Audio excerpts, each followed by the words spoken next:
This is Urso. Urso has been sad for 3 weeks, and he has a theory about why. The theory involves his job, the weather, his ex, and the general state of the world. Urso has been eating instant noodles for 3 weeks. Urso has not connected these two facts. So today, let's ask an uncomfortable question. Can the food on your plate change how you feel? And I mean actually change it. Not you are what you eat on a fridge magnet. I mean measurably, in a trial. I'm just a snack buddy. I'm not therapy. You have seen the headline. Junk food causes depression.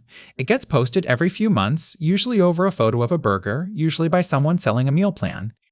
And normally, this is where I tell you the number fell apart. Not today. Today the number mostly holds up, and the interesting part is what it does and does not prove. Here is what we actually have. Pooling dozens of studies, people who eat the most ultra-processed food have roughly 50% higher odds of depressive and anxiety symptoms than people who eat the least. And when researchers follow healthy people forward in time, waiting to see who becomes depressed later, the heavy ultra-processed eaters have about a 22% higher risk of developing depression. There is even a dose curve. For every 10% more of your daily calories that come from ultra-processed food, depression risk rises about 11%. More of it, more risk. Less of it, less risk. Hey, I'm 10% of somebody's calories right now. A dose curve is a big deal in this business. When a little does a little and a lot does a lot, it usually means you are looking at something real, not a coincidence. Not so fast. And here comes the objection that ruins everything, and it is a good one. Depressed people eat differently. When you are exhausted and flat and nothing tastes like anything, you do not simmer a stew. You order the thing that arrives in 20 minutes. So, which way does the arrow point? Does the food make you sad, or does the sadness order the food? I could be either. That's my whole personality. Add the other suspects: money, sleep, loneliness, working 2 jobs. Ultra-processed food is cheap and fast, and so is a hard life. Any of that could be driving both. Observational studies cannot settle this. You need to actually change what people eat, on purpose, at random. And twice now, someone has. First experiment. Researchers moved 20 people into a hospital ward for a month, controlled every crumb, and switched them between 2 diets, ultra-processed and minimally processed. Same calories offered, same sugar, fat, and fiber on paper. Eat as much as you want. On the ultra-processed diet, people ate about 500 extra calories a day. They ate faster. They gained weight. On the other diet, the same people lost it. Nobody noticed. That's the part I'm proud of. Nobody chose that. Nobody reported feeling hungrier. The food did it. That is the cleanest proof we have that ultra-processed food changes behavior by itself, not because of who eats it. But that trial measured waistlines, not moods. So the question stands. Can food move depression? Second experiment. The SMILES trial. 67 adults with moderate to severe depression, most already on medication or therapy. Half got 7 sessions with a dietitian to shift toward whole food, vegetables, legumes, fish, olive oil, nuts. Half got the same number of friendly visits with no food advice at all. 12 weeks later, in the diet group, 32% were in remission. In the control group, 8%. I'd like to thank the Academy. The number needed to treat came out around 4, meaning roughly 1 in 4 people improved because of the change. For comparison, plenty of accepted treatments in medicine work harder than that for worse odds. So, are we still friends? Yes. And this is important. Nobody stopped their medication. The diet was added on top. This was never food instead of treatment. It was food plus treatment. Now, the honest part, because you have earned it. SMILES was small. 67 people is not a lot.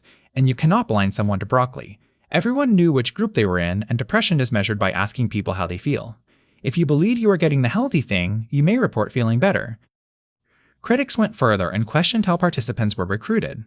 The authors pushed back and pointed out that the people whose diets changed most were the people whose scores improved most, which is harder to explain with belief alone. So where does that leave us? One small, imperfect, promising trial, a pile of consistent population data, and one airtight experiment proving this food changes what our bodies do. That is a real case. It is not a closed case. Anyone who tells you food cures depression is lying, and anyone who tells you diet is irrelevant is not reading. And there is a mechanism, which is what makes the whole thing plausible. Most of your gut bacteria live on fiber. Ultra-processed food is engineered to be soft and fast, and that means the fiber is largely gone. We eat fiber down here. There's no fiber down here. Starve those bacteria and the population shifts. Diversity drops. The gut wall gets leakier. Low-grade inflammation rises, and inflammation is one of the few things we can measure that tracks with depression in the body, not just in the questionnaire. Your gut also makes neurotransmitters, and it has a nerve running straight to your brain. This is not mystical, it is plumbing.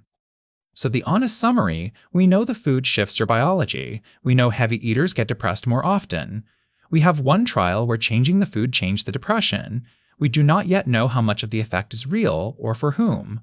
So here is the practical part, and like always, the good stuff is cheap. 1. Do not aim for 0. 0 is a fantasy that makes people quit in week 2. Aim for adding, not removing. 2. Add fiber first. Beans, lentils, oats, whatever vegetable you actually like. You are not on a diet, you are feeding something. And me. A little of me on everything. 3. Fix the drink before the food. Liquid calories are the easiest thing in your day to change and the least missed. 4. 1 home-cooked meal more per week than last week. That is it, not a lifestyle. A meal. Notice what is not on this list. No supplement, no detox, no 30-day reset. If someone sells you a cure for depression in a bottle, they are selling you the most expensive thing in the store. And now the honest ending, because this one matters more than usual. Food is not a replacement for treatment. If you are on medication, do not stop it because a video mentioned lentils. If you are struggling, talk to a doctor. That is the whole disclaimer, and I mean it. But here is what bothers me about how medicine usually handles this. We are very good at treating the symptom and very bad at asking what the person is standing in. Sleep, sunlight, movement, company, and yes, food. None of those are alternative medicine. They are just the parts of the picture nobody bills for. Urso spent 3 weeks blaming the weather. The weather was not helping. Neither was the third night of instant noodles. He did not need a cure, he needed one more thing on his side. So cook one meal. Feed the bacteria, keep your appointment, and step into the light. If this was useful, subscribe so Urso doesn't have to learn everything the hard way. Again,